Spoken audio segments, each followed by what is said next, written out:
జూలు విదిలించలా, కాలం కలిసి రాకపోతే కర్ర కూడా లేక తాడు కూడా పామై కరుస్తుంది అని అంటారు. తాడు కూడా పామై కరిసేసిద్దట కాలం కలిసి రాకపోతే. ప్రస్తుతం కాంగ్రెస్ పార్టీ పరిస్థితి కాలం కలిసి రాక తాడు కూడా పామై కరిసేటువంటి పరిస్థితి ఏర్పడింది.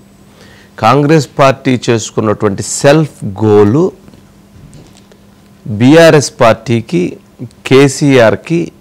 కేసీఆర్ గారిలో ఉత్సాహాన్ని నింపి ఆయన యుద్ధానికి తీసుకొచ్చే విధంగా తయారైంది. యాక్చువల్గా కేసీఆర్ గారు ఇప్పుడు మాట్లాడేటువంటి అవకాశం లేదు, ఆయన బయటకు వచ్చేటువంటి అవకాశం లేదు.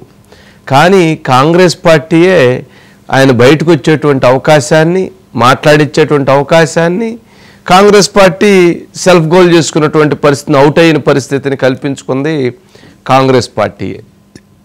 ఎందుకు అని అంటే దీంట్లో చాలా లోతుగా మనం గమనించాల్సినటువంటి అంశాలు. అంటే వాళ్ళు కాంగ్రెస్ పార్టీ వాళ్ళు ఒక పోల్ పెట్టారు. ఆ పోల్ సారాంశం ఏంటి? ప్రజలకి, తెలంగాణ ప్రజానీకానికి ఫామ్ హౌస్ పరిపాలన కావాలా, ప్రజల వద్దకు పరిపాలన కావాలా అని పెట్టారు. జనరల్గా ఫామ్ హౌస్ పరిపాలన కావాలని ప్రజలు 66% ఫామ్ హౌస్ పరిపాలన కావాలన్నారు. ప్రజల వద్దకు పాలన 33% అన్నారు. అసలు చాలా ఆశ్చర్యకరమైనటువంటి అంశం అండి ఇది.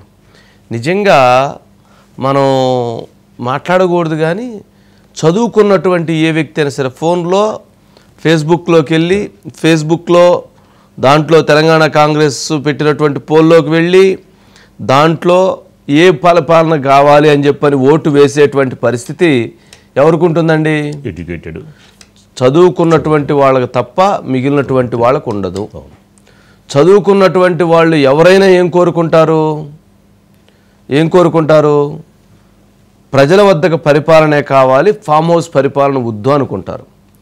కానీ ఆశ్చర్యంగా కాంగ్రెస్ పార్టీ పెట్టినటువంటి ఈ పోల్లో ఫామ్ హౌస్ పరిపాలనే కావాలని 64% రావటం, ప్రజల వద్దకు పాలన 36% రావటం జరిగింది.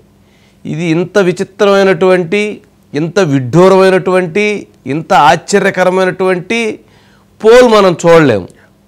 జనరల్గా ప్రజల మైండ్ సెట్ ప్రకారంగా ఆలోచిస్తే, అయితే ఈ పోల్ని మేనేజ్ చేశారని, ఈ పోల్ని వాళ్ళు ఇచ్చేసారని, కాంగ్రెస్ పార్టీలోనే కొంతమంది ఈ దెబ్బేశారని, లేదు బీఆర్ఎస్ వాళ్ళు దీంట్లో మ్యానిపులేట్ చేశారని, రకరకాలుగా కేటీఆర్ గారికి ఉన్నటువంటి ఐటీ అనుభవంతో దాని మొత్తాన్ని ఉపయోగించి డమాలను పడేశారని, ఇట్లా రకరకాలు జరుగుతున్నాయి.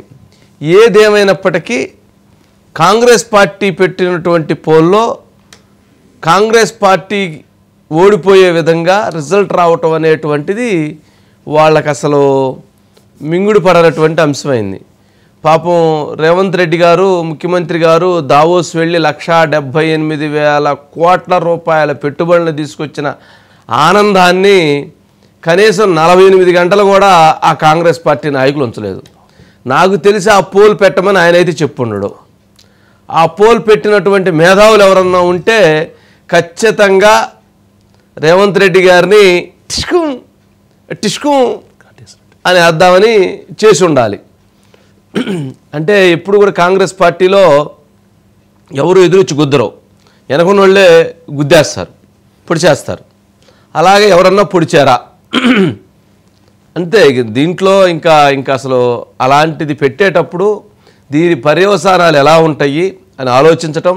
రెండు, ఇది మనకు గనక వ్యతిరేకంగా వస్తే ఏం చేయాలనే ప్లాన్ లేకుండా, స్ట్రాటజీ లేకుండా, లేక ఇది ఇట్లా వస్తున్నప్పుడు వెంటనే ఆపకపోవటం, పూర్తిగా ఓడిపోయిందాక, ఓటమి చెందాడు మా ముఖ్యమంత్రి గారని, మా కాంగ్రెస్ పార్టీ అని చెప్పని చూపించేంతవరకు ఆ రిజల్ట్స్ని కంటిన్యూ చేశారంటే ఖచ్చితంగా దీని వెనక నిర్లక్ష్యం పాత్ర ఎంత ఉందో మనం చెప్పలేం. కానీ ఫెయిల్ చేయాలి అనేటువంటి ఒక బాధ్యతతోటే ఇదంతా వ్యవహరించారు అనేటువంటిది మాత్రం అర్థమవుతుంది. ఇది ఆయన కాటేశారు. ఆ సంతోషాన్ని కూడా ఉంచలేదు. ఆయన కష్టపడి దావోస్ వెళ్ళి 1,78,000 కోట్లు పెట్టుబడులు తెచ్చి ఒక ఒక ఒక ఒక స్పీడ్ క్రియేట్ చేశాడు, ఒక పాజిటివ్నెస్ క్రియేట్ చేస్తున్నాడు. గత సంవత్సర కాలంలో ఎత్తుపల్లాలు ఉన్నాయి, నెగిటివ్స్ ఉన్నాయి, పాజిటివ్స్ ఉన్నాయి. ఇప్పుడే ఒక పాజిటివ్ వైబ్రేషన్ క్రియేట్ అయింది. ఆ పాజిటివ్ వైబ్రేషన్ మీద ఒక్కసారిగా ఒక 1000 కేజీల బండరాయిని ఎత్తి తల మీద వేసి ఠామును పడేశారు.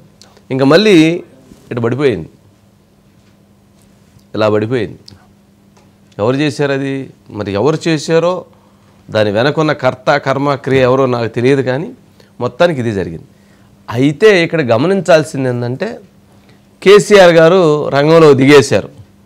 ఏమైనా వచ్చేసారు ఎమ్మటే క్వాట్ దిమ్మ తిరిగి మైండ్ బ్లాక్ అవుద్ది అన్నట్టుగా క్వాట్ దిమ్మ తిరిగి మైండ్ బ్లాక్ అవుతుంది అంటున్నారు ఆయన.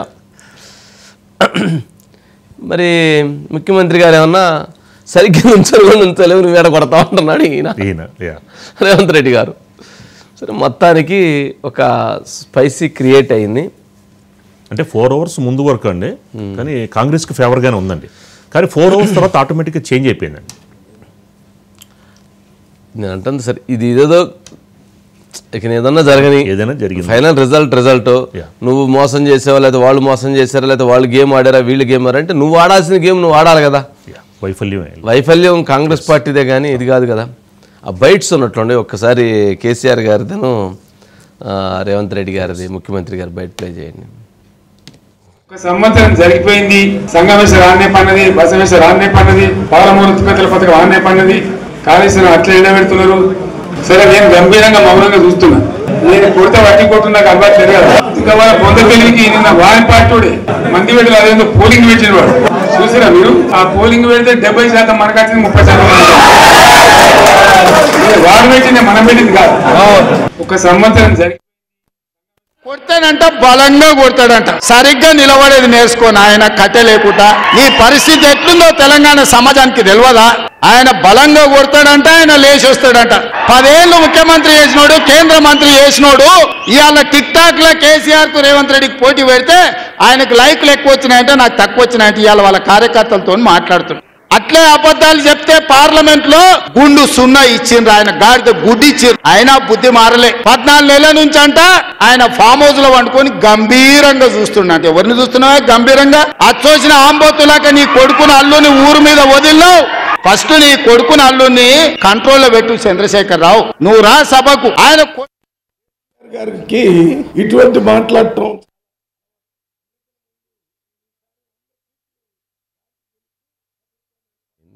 కేసీఆర్ గారు మళ్ళీ ప్లే చేయండి. కానీ కేసీఆర్ గారు మాట్లాడడానికి రేవంత్ రెడ్డి గారు మాత్రం అసలు వెంటనే రెడీగా ఉండి బాణాలు వెంటనే వదిలేస్తూ ఉంటారు. అంటే ఇక్కడ ఎట్లా ఉండిద్ది అంటే మామూలుగా వాళ్ళిద్దరి మధ్య పచ్చగడ్డేస్తే బొగ్గును మండిద్ది. వాళ్ళిద్దరు ఇప్పుడెప్పుడు దూకుందానంటారు. కేసీఆర్ గారు ఏంటంటే నేను నా స్థాయి తగ్గిద్దేమో రేవంత్ రెడ్డి గారి గురించి ఎక్కువ మాట్లాడితే అని చెప్పని ఈయన కొంచెం అటు ఇటుగా మాట్లాడుతుంటాడు. ముఖ్యమంత్రి గారే మాత్రం డైరెక్ట్గానే ఆయనే కొట్టేస్తానంటాడు. ఎందుకంటే నువ్వు నా స్థాయికి రా అని చెప్పని సమ ఉద్యోగి తీసుకురావడం కోసం ప్రయత్నం చేస్తారు. సరే ఏదేమైనా కానీ ఈ మొత్తం ఈ ఎపిసోడ్లో వైవిధ్యమైనటువంటి రాజకీయం నెలకొంది. ఫస్ట్ టైం బయట రెడీ. ఒక సంవత్సరం జరిగిపోయింది. సంగమేశ్వర ఆన్నే పన్నది, బసవేశ్వర ఆన్నే పన్నది, పాలమూరు తిప్పతల పథకం ఆన్నే పన్నది, కాళేశ్వరం అట్లా ఎండబెడుతున్నారు. ఇవన్నీ అన్యాయాలనే కాబట్టి ఫిబ్రవరి నెలాఖరులో ఒక పెద్ద బహిరంగ సభ పెట్టాలి, ఇంకా కథ చూడాలి జరుగుతూ ఉంది. సరే నేను గంభీరంగా మౌనంగా చూస్తున్నా. నేను కొడితే వట్టి కొట్టు నాకు అలవాట్లేదు కదా. ఇంకా వాళ్ళ పొంద తెలివికి నిన్న వారి పార్టీ మంది పెట్టి అదేందో పోలింగ్ పెట్టిన వాడు చూసిరా మీరు. ఆ పోలింగ్ పెడితే 70% మనకు వచ్చింది, 30% వాడు పెట్టింది మనం పెట్టింది కాదు. ఒక సంవత్సరం జరిగిపోయింది. మీరు అన్నట్టు వీళ్ళే సెల్ఫ్ గోల్ వేసుకోవడం, వాళ్ళకి అవకాశం ఇచ్చినట్టు, అస్త్రం ఇచ్చినట్టు. అంటే ఈ ఎపిసోడ్లో ఏంటంటే ఒకటి సరే పొలిటికల్గా చూసినప్పుడు వాళ్ళు పెట్టినటువంటి పోల్లో బీఆర్ఎస్ పార్టీకి అనుకూలంగా రావటం అనేది ఆశ్చర్యకరమైన అంశం. గత 10 సంవత్సరాల పరిపాలనలో ప్రజలు కేసీఆర్ గారిని ఓడించడానికి, బీఆర్ఎస్ పార్టీని ఓడించడానికి ఒక రీజన్ కూడా ఏంటంటే వీళ్ళు ప్రజల వద్దకు పరిపాలన లేరు, వీళ్ళు ఫామ్ హౌస్ మాత్రం పరిపాలన అయింది. రెండోది సెక్రటేరియట్కి రావటం కానీ, అడ్మినిస్ట్రేషన్ కానీ ఏదో ఇంట్లో నుంచి క్యాంప్ ఆఫీసులో నుంచి నడపటం తప్ప ప్రజలకు దగ్గరగా లేరు అనేటువంటి భావన, వీళ్ళు ఎక్కడో రాజరికంలో వీళ్ళని గెలవాలంటే సాధ్యం కానటువంటి పరిస్థితిలో ఉన్నారనేటువంటి భావనతోటి కూడా వాళ్లకు ఉన్న ఓడిపోవటంలో అది ఒక కారణం.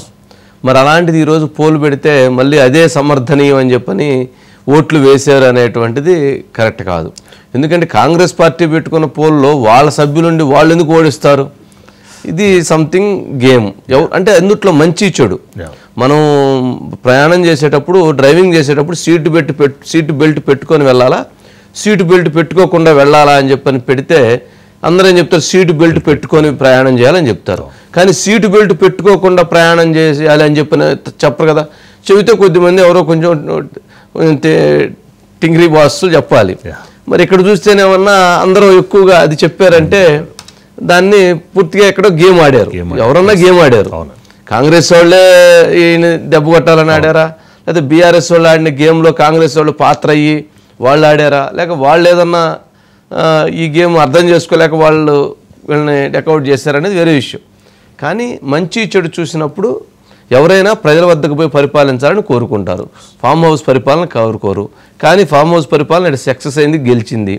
మరి ఈ నేపథ్యంతో మొత్తంగా ఓవరాల్గా కాంగ్రెస్ పార్టీకి వచ్చినటువంటి కొద్ది రోజులుగా, గతంలో 1 yearలో చాలా లోపాలు ఏర్పడినాయి, చాలా మైనస్లు ఏర్పడినాయి.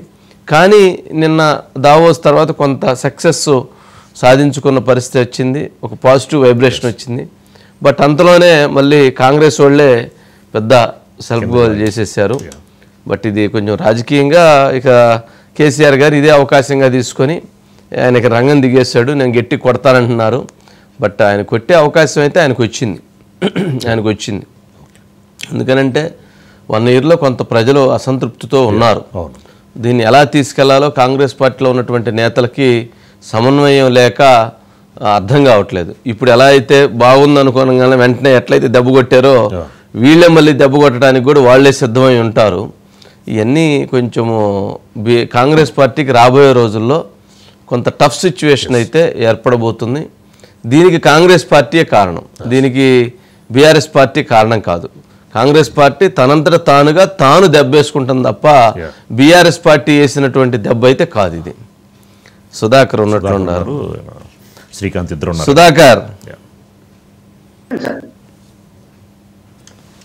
సుధాకర్ ఏంటి మొత్తానికి కాంగ్రెస్ పార్టీ వాళ్ళంతటా వాళ్ళ కన్ను వాళ్లే పొడుచుకోవాలనుకుంటున్నారా, లేక నిజంగా బీఆర్ఎస్ వాళ్ళు మీరు బాగా పొడుస్తారు మా కన్ను అని చెప్పని ఎదురుగా నుంచొని వాళ్ళకే ఒక పెన్నో లేకపోతే వాళ్ళకు గుండు సుదేచ్చి మా దాంట్లో పొడవండి అని చెప్పని పొడిపించుకుంటున్నారంటావా? ఏమైంది సార్? ఇది పూర్తిగా కాంగ్రెస్ సెల్ఫ్ గోల్ సార్.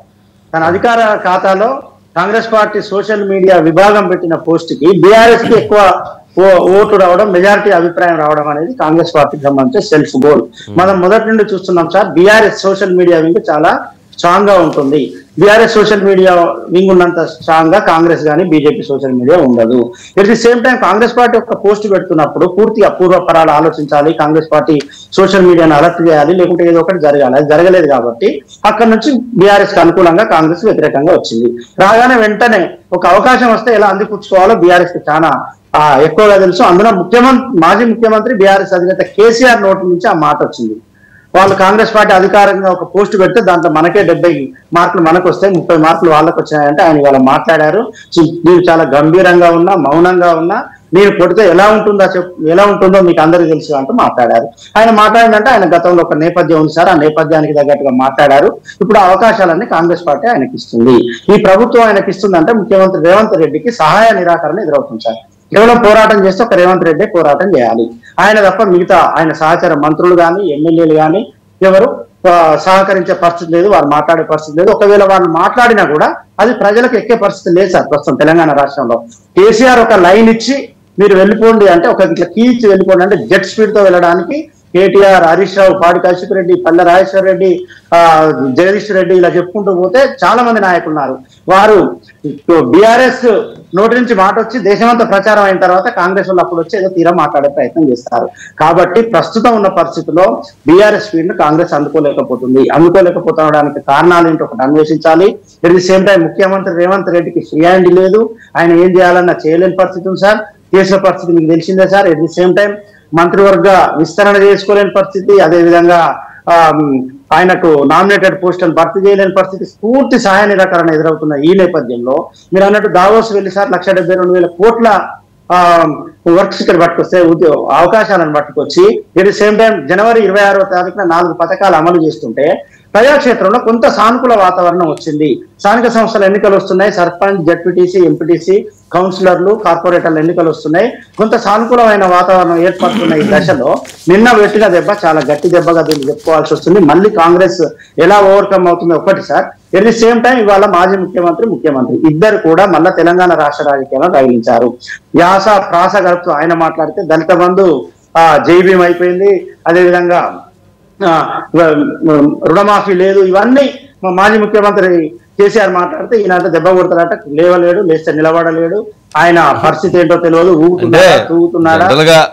కొట్టుకోవటం ఉండదులే, ఆయన ఈయన కొడతాడు, ఈయన ఆయన ఏడ కొడతాడు, ఎందుకు కొట్టుకుంటారు కానీ కొట్టుకోవటం అనేది కాదు, మాటలతో కొట్టుకోవటమే. మాటలతో కొట్టుకునేటువంటి దాంట్లో కేసీఆర్ గారికి మాట్లాడేటువంటి ఒక అవకాశాన్ని కాంగ్రెస్ పార్టీ కల్పించింది. ఒక మంచి అవకాశాన్ని, మంచి స్పేస్ ఇచ్చింది కాబట్టి ఆయన రంగంలో దిగారు. అయితే ఆయన ఇంకో పదం వాడుతున్నారు, కాంగ్రెస్ పార్టీని కార్యకర్తలే లేదా ప్రజలు తరిమి కొట్టేటువంటి పరిస్థితి వచ్చింది, రాబోయే రోజుల్లో ఎమ్మెల్యేలని కొట్టండి, అట్లాగే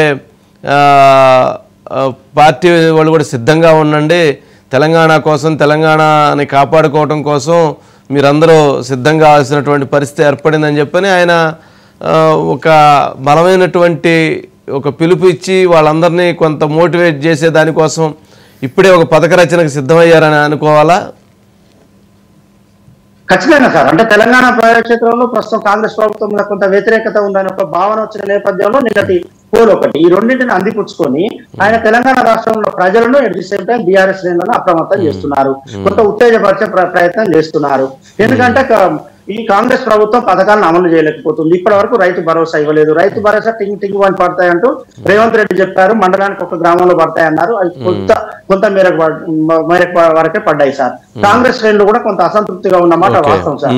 లబ్ధిదారుల ఎంపిక అనేది చాలా పారదర్శకంగా జరగాలని కాంగ్రెస్ పార్టీ భావిస్తుంది. పారదర్శకంగా జరిగితే మరి 9.5 ఏళ్లు మేము కాంగ్రెస్ పార్టీ కోసం పనిచేసినాం, మా పరిస్థితి ఏంటంటూ కాంగ్రెస్ పార్టీ శ్రేణులు కొంత అసంతృప్తిగా ఉన్నారు. ఎట్ ది సేమ్ టైం చాలా పథకాలు కూడా అమలు కావట్లేదు. అమలు కాని నేపథ్యంలో కాంగ్రెస్ ప్రజలు వ్యతిరేకంగా ఉన్నారు కాబట్టి కేసీఆర్ పిలుపునిస్తున్నారు. గతంలో పిలుపునిచ్చి సక్సెస్ అయ్యారు కదా సార్ చాలా సార్లు. సరే, ఓకే సుధాకర్, అంటే కొడితే బలంగా కొడతానంటున్నారు. కొడితే అంటే బలంగా కొట్టడం అంటే ప్రభుత్వాన్ని కూలగొడతానని అర్థమా ఏంటి? ఏమన్నా ఉందా అందులో దాగి ఉందా? అలా కూడా అనుకోవచ్చా? ముఖ్యమంత్రిగా రేవంత్ రెడ్డి ప్రమాణ స్వీకారం చేయకముందే అన్నారు కదా సార్, ఈ ప్రభుత్వం ఎక్కువ రోజులు ఉండదు, వెంటనే కూలిపోతుంది, ప్రభుత్వం ఉండే అవకాశం లేదని వాళ్ళు స్టార్టింగ్ నుంచే చెప్పుకుంటూ వస్తున్నారు. ఇంకా అదే చెప్తున్నారు. పార్టీ మారిన 12 మంది ఎమ్మెల్యేలు కూడా మాకు టచ్ లోకి వచ్చినారు, మేమే తీసుకోవట్లేదు వాళ్ళని ఇప్పుడు చెప్తున్నారు. కాబట్టి అలాంటి వ్యాఖ్యలు చేయవచ్చు, కానీ ప్రస్తుతం ఉన్న పరిస్థితిలో ఇంపాసిబుల్ సార్. అది జరిగే ఛాన్స్ లేదు, జరిగే అవకాశం లేదు. ఇటువైపు నుంచి అప్రమత్తంగా ఉన్నారు సార్. బయట కనిపించకపోవచ్చు, కానీ ఇంతకుముందు మీరు అన్నట్టు కూర్చున్న కొమ్మనైతే కాంగ్రెస్ పార్టీలో ఉన్న ముఖ్యమంత్రి వ్యతిరేకులు చేసుకోరు కదా సార్. ఫస్ట్ కూర్చున్న కొమ్మ అది, ఆ కొమ్మను వాళ్ళే నరుకోరు కదా. Right Sudhakar, right, thank you. Srikanth అన్నాడు. Srikanth sir, good evening. ఏంది, ఎవరు ఎక్కడ కొట్టుకుంటారు, ఎక్కడ కొట్టుకుంటారు, దానికి రెఫరీగా ఎవరు ఉండబోతున్నారు, ఎక్కడ అది ఆ ప్రాంగణం ఎక్కడ అయి ఉండిద్ది, ఏంటి ఏమైనా చర్చ ఏమైనా ఉందా? సార్, అది అంటే మాటల యుద్ధం కొట్టుకోవాలంటే ఇందాక మీరు ప్రస్తావించినట్టు అసెంబ్లీ వేదికనే సార్. అసెంబ్లీ వేదిక రావాలని అంటే ఒక ముఖ్యమంత్రి గారు అదే అన్నారు, ప్రభుత్వాన్ని ప్రశ్నించాలి, అసెంబ్లీ పెట్టండి అని. అదే అసెంబ్లీకి రావాలి, అసెంబ్లీ పెట్టాలని చెప్పి ప్రతిపక్ష నేత అడగాలి. కానీ మేము అసెంబ్లీకి రాని మేమే ఉల్టా పిలవాల్సి వస్తుంది ప్రతిపక్ష నేతని. అసెంబ్లీకి వచ్చి చర్చించు, అది ఫామ్ హౌస్లో ఉండి ఇప్పుడు పడుకొని కొడతా, బలంగా కొడతా, గంభీరంగా చూస్తున్నా, ఏం చూస్తున్నావు అని చాలా సెటైరికల్గా ఆయన కూడా అదే స్థాయిలో మాట్లాడిన పరిస్థితి కనిపించింది. అయితే సరే, మనం కేసీఆర్ను అబ్జర్వ్ చేస్తే ప్రతిరోజు ఎవరైనా విజిటర్స్ వచ్చినప్పుడు, ఎవరు రెగ్యులర్ కలుస్తూ వచ్చినప్పుడు ఆయన పంచ మీదనే రెగ్యులర్ కనిపించారు ఇన్ని రోజులు. కానీ ఈరోజు ఫిట్గా షర్టు ప్యాంట్ వేసుకున్నారు, బ్లాక్ బెల్ట్ పెట్టుకున్నారు. రెగ్యులర్ ఇంతకుముందు ఎలా అయితే బయటకు వచ్చారో అదేవిధంగా ఆయన ఇవాళ ఆహార్యం కనిపించింది పూర్తిగా. అంటే ఎలక్షన్కు, స్థానిక సంస్థల ఎన్నికలకు ఇద్దరు పెట్టుకున్నారంటే ఒక శంఖం పూజించినట్టుగానే బ్లాక్ బెల్ట్ పెట్టుకున్నారంటే ఫైటింగ్కి వెళ్ళేటప్పుడు బ్లాక్ బెల్ట్ పెట్టుకుంటారు కదా, అందుకని పెట్టుకున్నట్టున్నారు.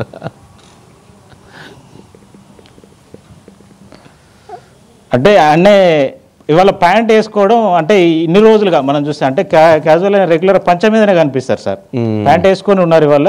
అంటే ఎలక్షన్ కు సిద్ధం అనేది అంటే క్యాడర్ కి అయితే దిశానిర్దేశం చేసినట్టుగా కనిపించింది. దాన్ని సీఎం రేవంత్ రెడ్డి కూడా స్థానిక సంస్థల ఎన్నికల మీద మాజీ సీఎం కేసీఆర్ మీద రెస్పాండ్ అవుతూ స్థానిక సంస్థల ఎన్నికలు ఉండబోతున్నాయి, కాంగ్రెస్ పార్టీ గెలవబోతుంది అన్ని అనేది ఒక క్లారిటీ ఇచ్చారు. ఈ ఫిబ్రవరి ఎండింగ్ నాటికి ఈ స్థానిక సంస్థల ఎన్నికలు కూడా పూర్తి చేయాలని ప్రభుత్వం కూడా సిద్ధమవుతుంది. అయితే మెయిన్గా ఈ ఫిబ్రవరి 5వ తేదీన కానీ 7వ తేదీన కానీ ప్రత్యేకంగా అసెంబ్లీ సమావేశాలు నిర్వహించాలని చెప్పి ప్రభుత్వం భావిస్తుంది సార్. దీనికి మాజీ సీఎం కేసీఆర్ అటెండ్ అయ్యి ప్రతిపక్ష నేతగా అటెండ్ అయ్యి ఆయన విలువైన సూచనలు చెప్పాలి. రుణమాఫీకి సంబంధించి ఆయన ఏదైతే ఆరోపణలు చేశారో అది అసెంబ్లీ వేదికగానే నిరూపిస్తాం. మీరు 10 ఏళ్లుగా 18,000 కోట్లు చేస్తే మేము 60 రోజుల్లోనే 21,000 కోట్లు చేశాం అనేది ఆయన బలంగా చెప్తూ వస్తున్నారు. మరి అసెంబ్లీకి కేసీఆర్ వస్తారా రారా అనేది చూడాల్సి ఉంటుంది సార్. ఇందాక మీరు చాలా అంశాలు ప్రస్తావించారు. ఇరువురి మధ్యలో మరి ఇది స్థానిక సంస్థల ఎన్నికలు సమీపిస్తున్న నేపథ్యంలో మరికొంత మాటల వేడి అయితే పెరిగే ఆస్కారం అయితే ఉంది సార్. లేదు, హీట్ జనరేట్ అయింది ఇంకా ఇంకా దానికి తగ్గట్టుగానే. ఇప్పుడు ఇంతకీ అసలు అది ఎవరో ఆ పోల్ పెట్టింది ఎవరు? కాంగ్రెస్ పార్టీలో ఆ పోల్ పెట్టి కాంగ్రెస్ పార్టీని ఓడించేట్లుగా వ్యవహరించిన వ్యూహకర్తలు ఎవరో సార్. ఇది సునీల్ గన్గోల్ టీం గతంలో ఎవరైతే తీసుకున్నారో అప్పుడు అంతే అగ్రెసివ్గా వాళ్ళు పనిచేసినప్పుడు ఇది ప్రజలకు బలం వెళ్ళింది సార్. కానీ ఇది అసలు అన్నెసరీ కాంగ్రెస్ పార్టీలో వారు ఎవరిని సంప్రదించారనేది తెలియకుండానే ఇటు మన్నే సతీష్ దీనికి సోషల్ మీడియాను చూస్తున్నారు సార్. అయినా ఈ పోల్ పెట్టినట్టుగా చెప్తున్నారు. అయితే వాళ్ళు చెప్పిన దాని ప్రకారం బీఆర్ఎస్ దీన్ని హ్యాక్ చేసింది, వాళ్ళు మానిటరింగ్ చేశారు. దీన్ని రాత్రికి రాత్రి 50,000 ఫేక్ అకౌంట్ల నుంచి చేయించారని చెప్పారు సార్. కానీ ఇక్కడ మనకు ఒకటి క్లియర్గా పోల్ పెట్టింది వీరు కాబట్టి 24 గంటల పాటు ఆ పోల్ ఉంచినప్పుడు సరే రాత్రి బీఆర్ఎస్ చేసినప్పటికీ వీళ్ళు దీన్ని హ్యాండిల్ చేయాల్సి ఉంది సార్. ఎందుకంటే సోషల్ మీడియాలో ప్రతిపక్షంలో ఉన్నప్పుడు యాక్టివ్గా ఉన్న కాంగ్రెస్ పార్టీ ప్రతిపక్షంలోకి వచ్చేసరికి బీఆర్ఎస్ను బీట్ చేయలేకపోతుంది సార్. ప్రతి అంశంలో ఒక సీఎం ప్రెస్ మీట్ నడుస్తుండగానే మాట్లాడను immediately BRS social media viral చేస్తుంది.